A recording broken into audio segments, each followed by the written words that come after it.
Hello, everybody, and welcome to the Crypto Hipster podcast. This is your host, Jamil Hassan, the Crypto Hipster, where I interview founders, entrepreneurs, executives, thought leaders, you name it, and artists all across the world of crypto and blockchain globally. And I have an amazing guest for you today.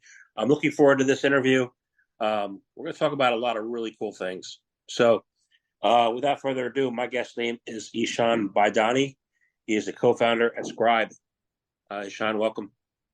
Yeah, thanks for having me, Jamil. Excited to be here. Very welcome. So let's kick things off by asking you first, what is your background and is it a logical background for what you're doing now? Logical is a great question. I guess you guys can help me make the determination of that. I was in private equity before I got into crypto. Had my own PE fund, and my brother and I used to run. Nothing too crazy. It was about like low eight-figure AUM. But yeah, caught the I was always kind of tangentially in crypto. I call it a Coinbase investor. You buy some coins on Coinbase, watch number go up, all that good stuff. I got really deep into the space around 2019 when I had some friends show me early kind of blue chip DeFi stuff, Maker, Aave, Compound, things like that. And that's when I kind of caught the bug per se. And after that, felt the compulsive need to spend all the free time I had kind of learning, digging into the space, understanding it. So I guess background wise, to answer your question, there is a lot of overlap between kind of my background in DeFi. Just it was kind of the culmination of all of the things I liked growing up, everything from finance, business, economics, politics, philosophy. It's kind of this really interesting culmination of a lot of these different areas. And so, yeah, started getting really too deep in the space. Went through DeFi summer, which was quite an interesting time in the world, and ended up doing pretty well for myself in DeFi summer. And then from there, started to explore what a career would kind of look like in the space. Just built an incredible conviction over time, and continue to build that conviction every day. And yeah, today, took that a lot of that conviction and turned it into helping projects. Felt like that was my niche in the space to help out. Started working with a bunch of different projects, just helping them on whatever needed to be done, everything from product strategy, growth, go to market. And then all of that culminated into starting Scribe. And today, Scribe is the one of the largest go-to-market agencies in the space. We work with pre-seed all the way to really large, Series C, D companies on their go-to-market strategy. Everything from the content that they write to, running their socials to their public relations efforts, media relations, design, community, kind of you name it under the sun when it comes to go to market. And today we started Scribe with about three people back in November of 22. Fast forward today, 18 months later, we're a team of about 75 people full time. And so just continuing to grow and help interesting projects in the space tell their story. I was going to ask you how you help them, um, but it's really everything, right? Yeah, I would say the six areas that we focus on and the way we've kind of constructed things is just based on, whether you're a big layer one or layer two, or you're a niche DeFi protocol in the space. Everybody needs, content creation, everything from, helping on their day-to-day socials to the, the messages that they put out online. We do a lot of public relations, right? How you come up in the media, how you work with other large organizations in the space. And then, working on your design, right? Like design branding, that kind of stuff is just as important as the communicative elements. Great community and, with growth and business development. So yeah, those are the kind of six categories. Very cool, very cool. So let's see where we're at. You mentioned DeFi summer. That was fun, you know, but we are still living with the effects of FTX and its fallout and everything, right? How has that fallout forever changed the direction of crypto, including the positive things and the negative things? Yeah, so I like to kind of answer this in two parts, which is how it affected me personally, and then how it affected the space as a whole. So personally, it's quite an interesting story, I'd like to think. I had kind of built a thesis around FTX that they were likely insolvent or had some pretty major issues around like October of 2022, so about a month before the collapse. I had written a now relatively infamous thread or blog on Twitter about kind of my thesis around FTX being insolvent. And it was a mix of things, right? It was a mix of just, executives leaving at certain times, right? From everybody from Sam Trabucco leaving to Brett Harrison from FTX US, everything from looking at like kind of derivative volume, looking at the difference between on-chain and off-chain. So FTX off-chain was actually slowly diminishing. So they were actually losing market share to on-chain derivative products, right? Your GMXs, Gains Network, DYDX, etc. And so, that plus, the excessive spending, I think was one of the really big things that we saw. Is just the amount that they were spending on everything from Miami Heat Arena to failed product launches like FTX NFT to the FTX stocks product that they launched. It was just seemed like flailing attempts to kind of drive revenue. And so you start to put all of these small pieces together, and it just felt like something was off there. And so I'd like to think I was one of the first people to kind of openly say there's something pretty shady going on here. Infamously put together a pretty large short on FTT in October of 22, to the chagrin of a lot of people. A lot of people called me crazy and told me that there was no way because Alameda was just making money hand over fist, and and you could see on chain they definitely were making a lot of money. But I think people, when you start to get to numbers that large, things start to get conflated, and people maybe don't realize scale, or maybe they don't see scale as clearly. And so yeah, just so FTX goes down in early November of 2022. This tweet thread that I had ended up going relatively viral. And with that, I kind of gained a little notoriety. A lot of people were coming to me asking my thoughts and theses about FTX and why things failed and things like that. And that was actually the exact time at which we started Scribe. I think we started Scribe like a week before the FTX collapse. I think FTX began collapsing on November 5th. I think it was all done by November 8th. Everything was kind of shut down and Chapter 11 was filed. We started Scribe on November 1, just like officially kind of quit all of our jobs and our extra endeavors. And my co-founders and I started it. And so while the whole world was kind of blowing up and,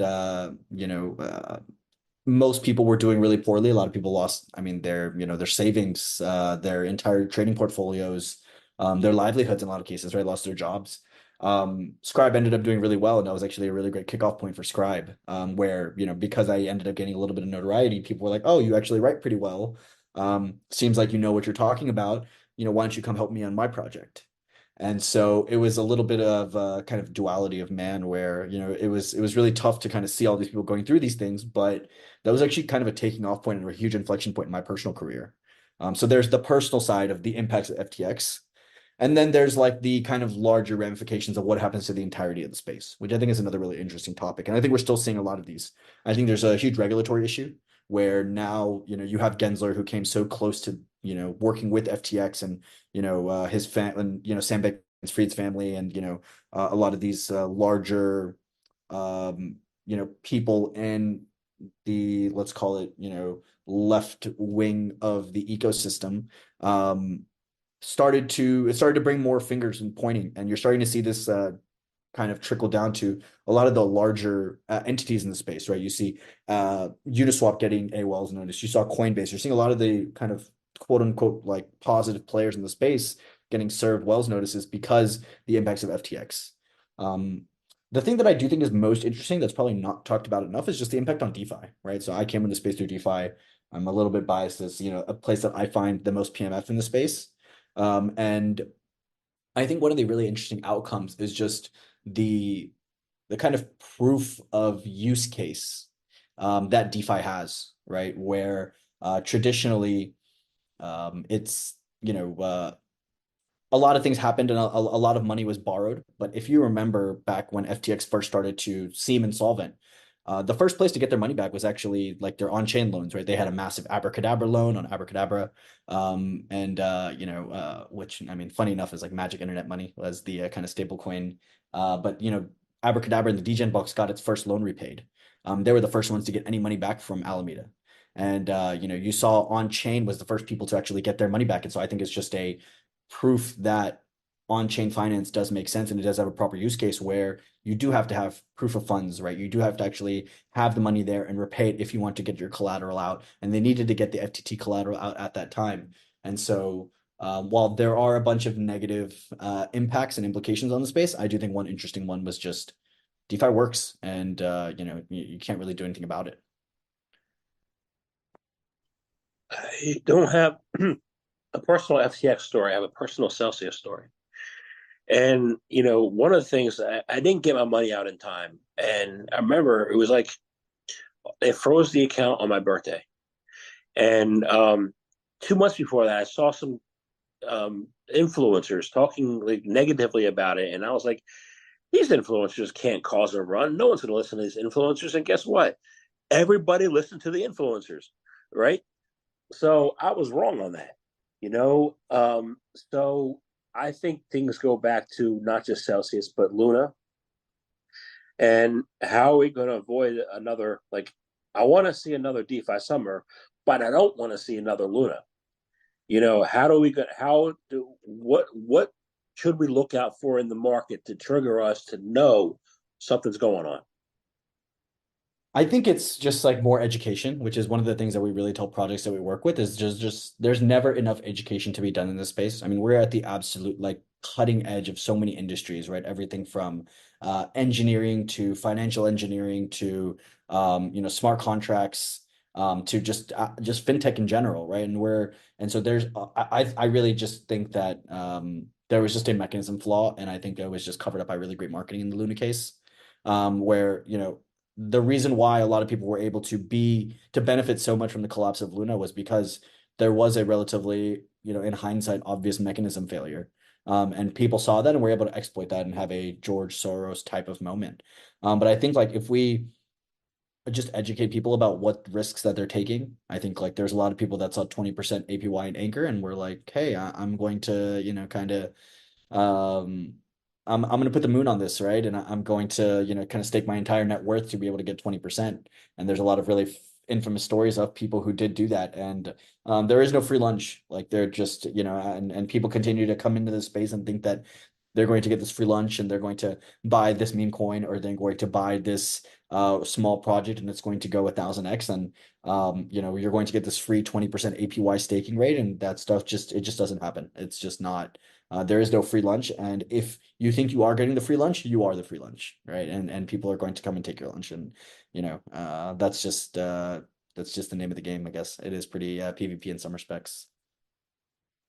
Yeah, there's no free lunch. There's no free anything. Everything has a price. And I don't usually talk about price, but you mentioned the meme coins, and I'm going to talk about price action, right? So you have these meme coins, and a lot of them have exploded, right? Especially on Solana in the Solana ecosystem, but there are other ecosystems, But we're seeing the price of the memes coins explode, but we're not seeing the price of the underlying L1s explode. I'm thinking they should be. They're not. Why should they not be, or why should they be? And when do you think we'll see that reflected in the L1? Yeah. I think this is a really interesting dynamic, and I think the thing to look at and really zoom in on is venture capital, right? So, when people think about money coming into the space, I don't think people think about retail money, and they're like, "Oh, retail's going to come in and buy our bags." I don't think people realize or think about the implications of the venture capital money that's coming into the space, where this is the money that's helping launch a lot of new companies, right?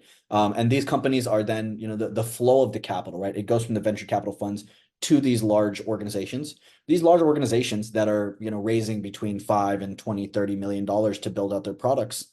That money is not going to actual like services, or it's not, I mean, it's going to services in some respects. It's not really going to like physical assets that are, people aren't buying, like massive computers or, they're not buying a lot of infrastructure. What they're doing is they're taking that capital and giving it to other people in exchange for their labor, right? And it's going to mostly people. It's going to engineers. It's going to business development. It's going to operations and marketing and things like that.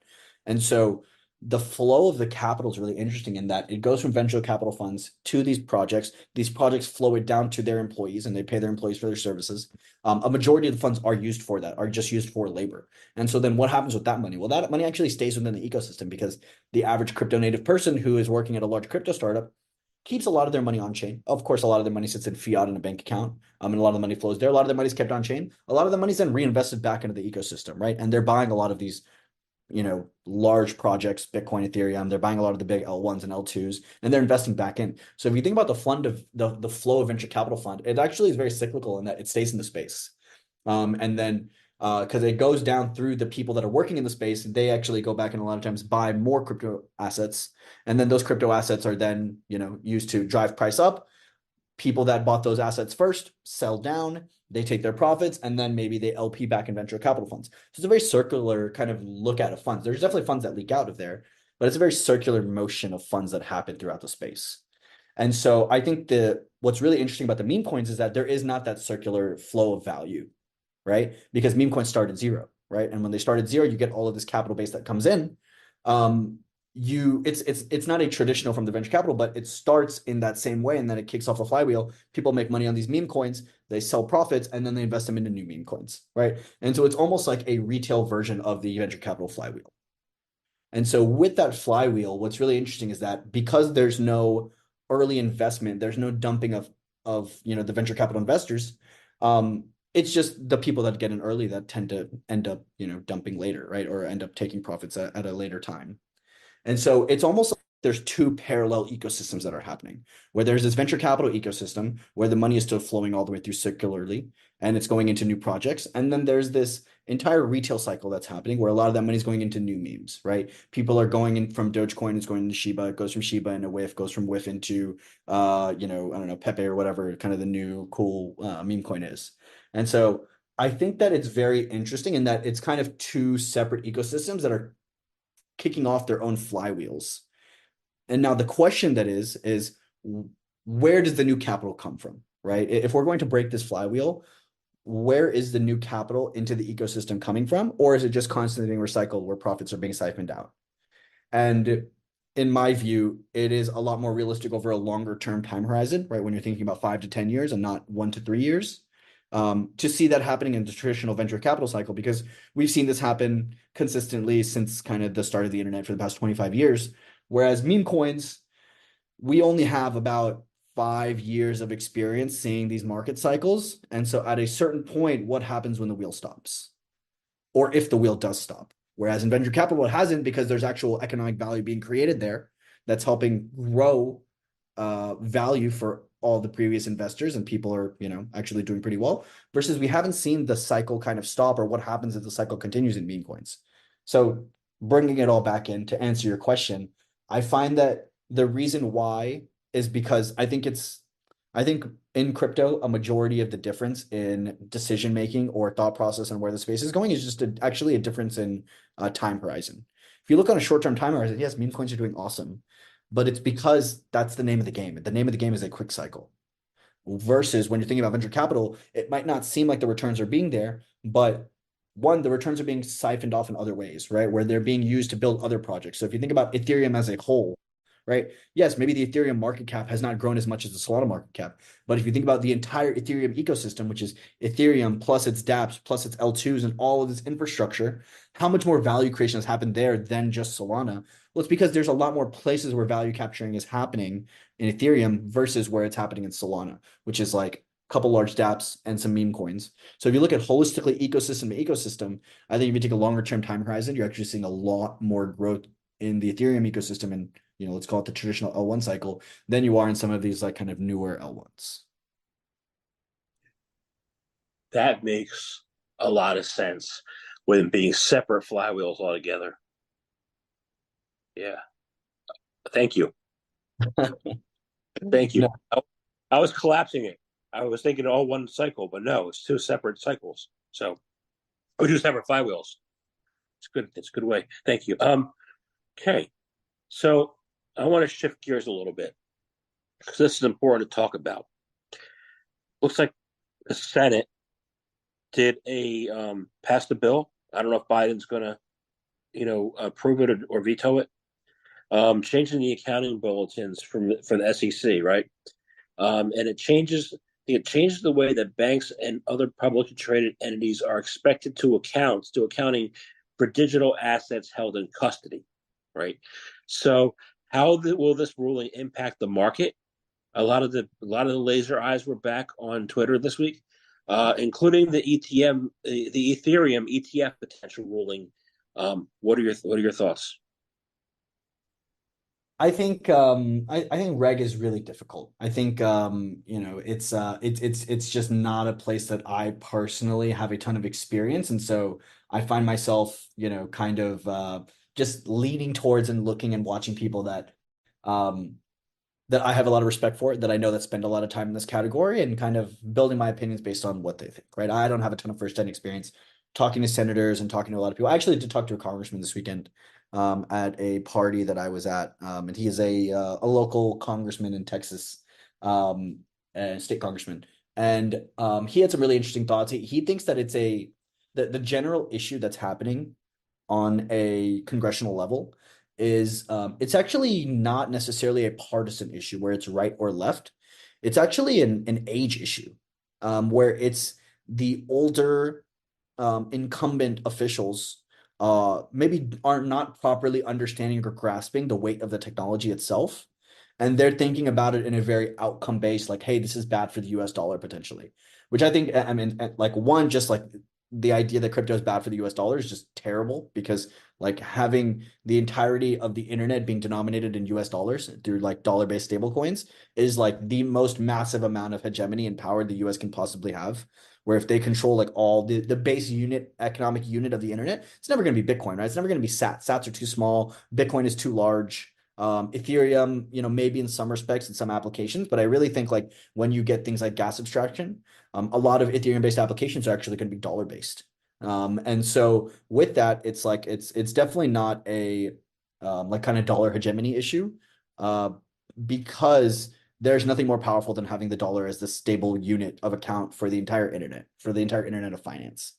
So it's actually, when you look at the problem set, it's really a kind of like age mindset, I guess, in that a lot of the older incumbents just don't understand the technology at its core. They don't understand the use cases. They don't understand the benefits that it provides, and they're just looking at negative impacts. Whereas you see, on both sides, you see like Representative Richie James. I mean, Tom Emmer's is older, but he gets it, right? You're seeing a lot of a majority of the difference in viewpoint is actually age related. Like one of the beautiful things I think that about crypto is that there's something in it for everybody, right? So whether you're like, very let's say you're very left leaning politically, right? Very liberal, where like there's a lot of interesting stuff about UBI and being able to get equality of access, right? And giving more financial services and institutions to a lot more folks, right? And giving people access that only large institutions traditionally could have. There's a lot of that in there, right? There's a lot of equality of access. Versus if you're, let's say very right leaning, there's a lot of like libertarian ideology, like, smaller government, more opportunity, trickle down. There's like a lot of that mindset and opportunity in there as well. And so there's a little bit in crypto for everybody, which is why I don't understand the need to make it a partisan issue. It's actually not a partisan issue. It's really just an age issue, is like generally my take about congressional issues within the space. That makes all the sense in the world to me. You know, a lot boomers don't know computers as a totality in general. So, that threatens them. Um, I I don't like to pick on certain politicians in general, right? But there is a politician in Massachusetts who seems to be leading the anti-crypto army, right?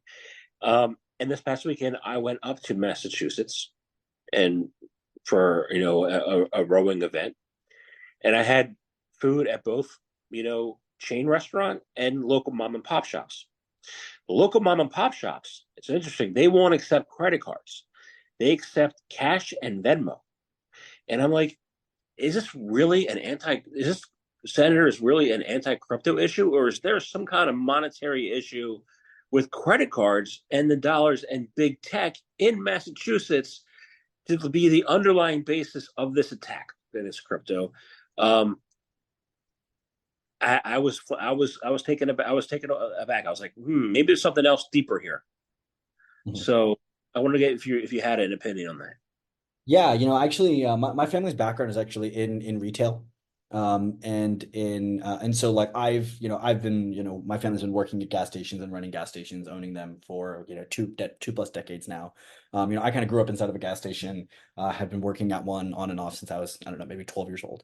And so I've seen the impacts of retail. And so the issue that happens is it's actually a credit card. It's a traditional infrastructure issue, right? Where credit card companies typically charge that 2.9% fee on all credit card transactions. They charge that to the merchant. So if you pay for something and it costs, 99 cents plus tax comes out to $1.08 or whatever, 2.3% of that's almost, 3 pennies of that is actually given from the pocket of the merchant into the pocket of the credit card company. And that's how credit card companies are the largest companies in the world. Your Visa, MasterCard, both of these are, top 20, top 25 of the largest companies in the entire world. Tens of billions of dollars, potentially like hundreds of billions of dollars in some cases. These are some of the largest companies in the entire world. And so they make all of their money on these 2.9% interchange fees. And the actual infrastructure of you send your payment from one place, it goes into a large kind of pool of capital, it gets batched together, you have batch transactions, and then it's kind of almost in a similar way to like a server or like almost a blockchain, but it's like a private centralized server. It gets posted somewhere and then they collect their fees, and that kind of makes the whole infrastructure run. Now, one of the really cool things about crypto is that we can actually disintermediate that entire operation, where you can basically replace the entire traditional interchange like system, where credit card companies kind of make all of their money, can be totally replaced with crypto, where you can have actually crypto transactions similar to like a Venmo. You could have a zero cost or like a single penny per transaction. So I believe that there's a world in the next 5 to 10 years that we will actually see the cost of transacting come down 99%, where instead of a 2.9% fee, it's going to be a straight penny fee, which would bring it down like 66%. Or a world where it's actually a fraction of a penny. And it's just the cost of posting on chain, posting on an L2, and that L2 actually posts to an Ethereum L1, and that L2 is purposely built for credit card transactions. And there's some people that are already working on this. I mean, you see Coinbase Custody, that's doing some, or sorry, not Coinbase Custody, Coinbase Commerce. They're doing some really interesting stuff here. There's a company that I'm forgetting the name of the company, but they actually were doing this. They're having like pop-up shops and they're working with like local coffee stores, and they're charging 0% fee on transactions using the Coinbase app directly. Right. So, imagine you have I think very soon you're going to have a world with, you're going to have a Coinbase debit card. Your Coinbase debit card is going to be connected to your Apple Pay. And that Coinbase debit card is going to be a zero fee transaction tool. So you're never going to get charged a fee for using it. In the future, you'll have credit as well. Credit you'll be able to do as well. You'll get credit straight from Coinbase based on your purchasing history, and that will also be zero fee. So you'll be able to use a debit card on traditional rails for zero fee, and it's all going to be powered by some kind of blockchain infrastructure that handles all of the payments and post the payments on an L1, where it's going to be kind of publicly verifiable. And then where things get interesting is the new types of applications and infrastructure that's built on top of that. And that's kind of the beauty of the entire space, right? Is the composability. The things that you can build on top of open source, open infrastructure technology is, you can build better ways for, companies to do their finances. Imagine like a fully integrated financial stack where you actually don't need to pull your P&L. You don't even need an accountant anymore, because straight from your record of accounts and however you're kind of taking in all these transactions, you'll be able to connect it to your point of sale software, and you'll be able to have a fully fledged P&L real time at any second with instant settlement. And another big thing is like is the time of finality and the time of settlement. Traditionally, if you're a merchant and you kind of charge for credit cards, you don't actually get that money in your bank account for about 2 days. And so if you have a certain payments to make, it kind of, if you have a vendor payment you have to make today, and you have a vendor payment you have to make in 4 days and in 6 days and in 12 days, and you constantly have these different payment schedules, it becomes really hard to manage your cash flows. Because you have to think about the settlement days of, hey, if I got paid on Monday, I actually don't get that money until Wednesday or Thursday in some cases. If I get paid on Thursday, I might not get paid till the following Monday. So that's 4 days without money that I've actually incurred, and it's just being held because of a traditional T-2 infrastructure for payments. Whereas now, if you have instant finality, you can make a payment and get access to use those dollars immediately, right, within seconds. And that's where you get real interesting capital efficiency. It becomes a lot easier to run traditional businesses. The cost of running those businesses are taken down because interchange fees are now 2.9%. Imagine every mom and pop restaurant, gas station in the world immediately just gets 3% better margins because the cost of transaction is no longer 2.9%. It's now less than a penny. That's the kind of things that I'm really excited about. Real world use cases no one talks enough about that I think are not 10 years away, but are like 5 years away. Well, that would kind of crush inflation now, wouldn't it?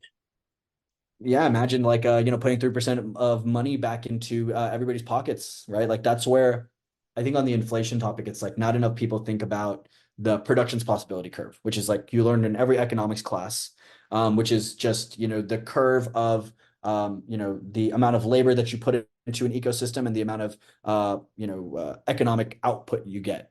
And so it's traditionally just a regular curve, right? But what people don't realize is that when you have technological innovation, it actually pushes that curve outwards more. So you don't need as much labor, but you produce more economic output. And so things like AI, things like blockchains, like these are going to be massive, massive drivers over the next 10 years to increase economic output without increasing labor and costs. And that is how you solve long-term inflation and you counteract hyperinflation is you just have more economic output. How do you get more economic output? The most efficient way to just shift the curve, just thinking like traditional economics 101, is just by increasing technology, right? By utilizing technology better. Technology is the most efficient driver of economic output in history. So more economic power you have, more economic output you have, the kind of better all the prices get, right? Prices come down. People always think about inflation drives prices up. What drives prices down? Competition and technology, right? That makes things cheaper to produce. And so when you get a good balance of those two things, that's when you get better pricing power for your dollars and not just losing your pricing power against inflation and rent. Sorry. No, I love it. It's not just a movement along the curve; it is a movement of the curve. And a lot of times people forget about that. So thank you again. Um, I want to talk about, you mentioned VC, the VC flywheel, right? You explained that very nicely. Um, I want to find out, the future of angel investing, in this industry. And then what are your thoughts about navigating this crypto market for the rest of the year? Yeah, Angel is very interesting. The difference between Angel and VC nowadays is getting, pretty blurred. Um I think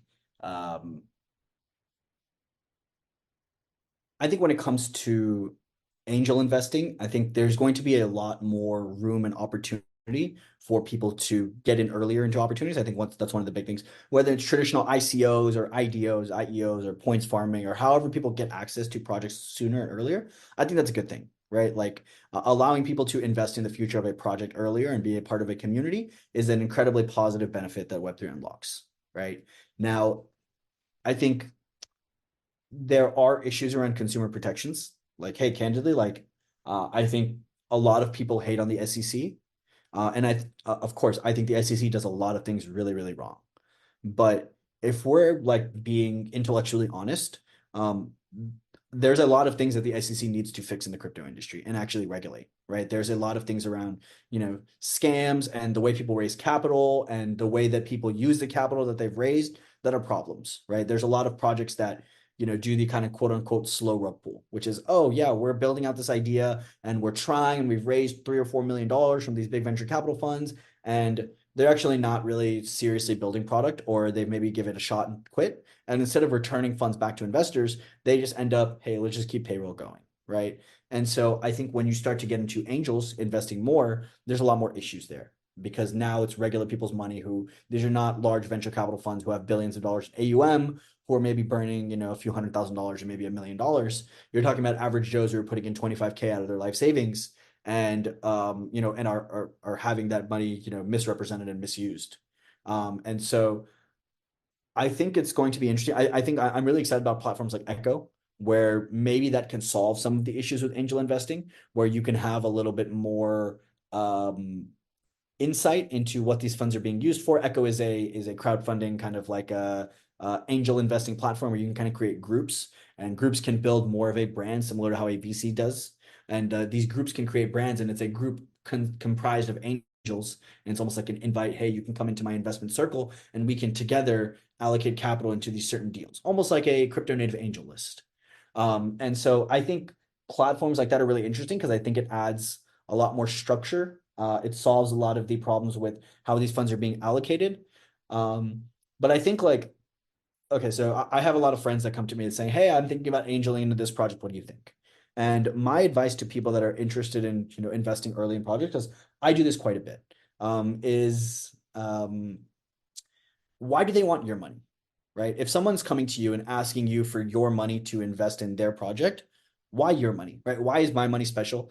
If this is a great idea, why are there not a line of people outside the door waiting for your money, right?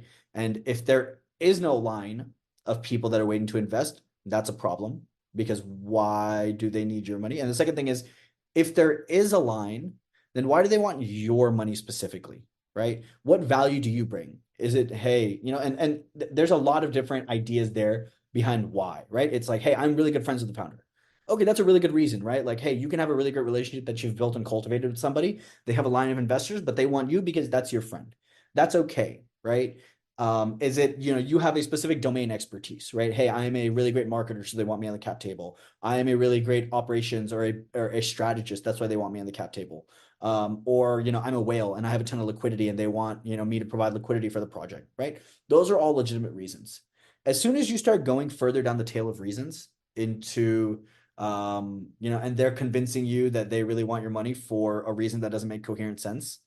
Um, and like, you just have to be objective about, like, why do they want my money over someone else's money, right? If you can get money from a big venture capital fund, what value do I provide? And if there is no value that you provide, again, you're kind of the sucker bet, right? And they're taking your money so that they can spend it.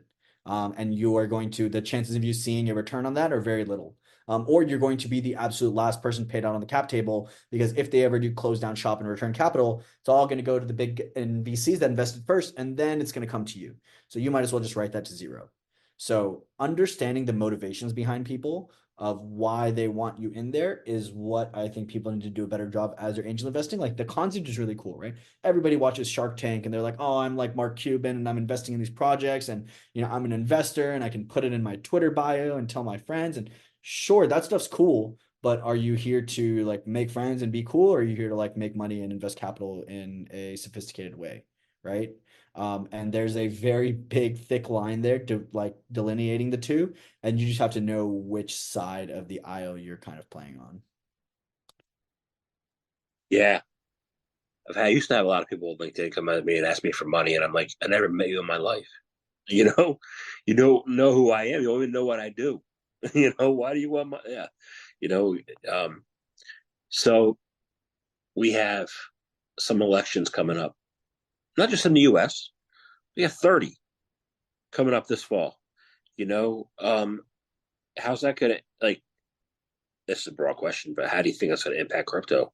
I mean, I have no idea where it's going, but and it used to be the Bitcoin was a 6 month, like after 6 months after the halving would take off, but I'm not so sure. So what are your thoughts on the rest of the year? Yeah, I think there's a lot of political implications for the cycle right now. I think there's the obvious one, which is like the SEC regime.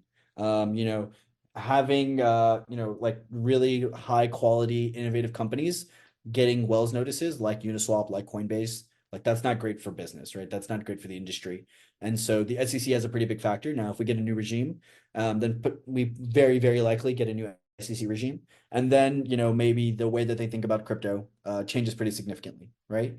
Um, I think that's kind of the low hanging fruit. I think there's like a lot of more, let's call it higher brow implications, just like economically, right? If we get a regime that wants to really, really kill inflation, then maybe we get higher for longer, or maybe we even get, I think 4 weeks ago, there was a rate hike on the board, right? I don't think that's the case anymore, but I think like 4 to 6 weeks ago, people were, seeing if there would potentially be a rate hike.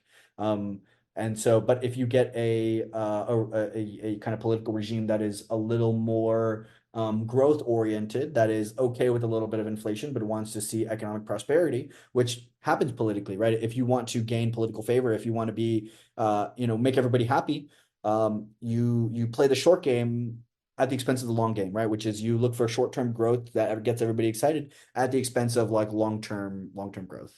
And so I think there's definitely like that aspect of, hey, one regime is going to come in and be a lot more tight-fisted about money. One is going to be a lot more economically prosperous.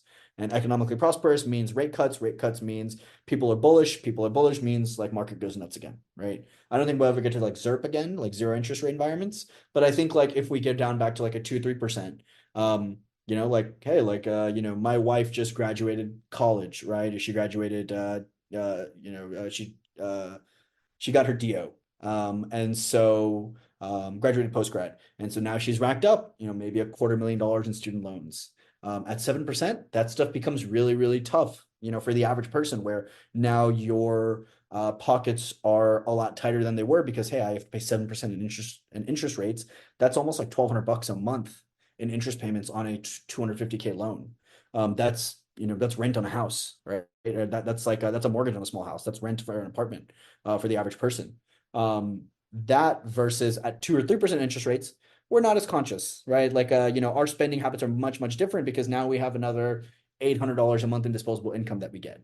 And so all of these things are massive, massive factors that factor into how people think about what they do in the economy, the way they spend money, the way they invest in risk assets, the way they save their money, spend it on a day-to-day basis, disposable income, all of that. So I guess the point that I try to make is that like there's a lot of factors to consider, but I think that you have to be prepared for both.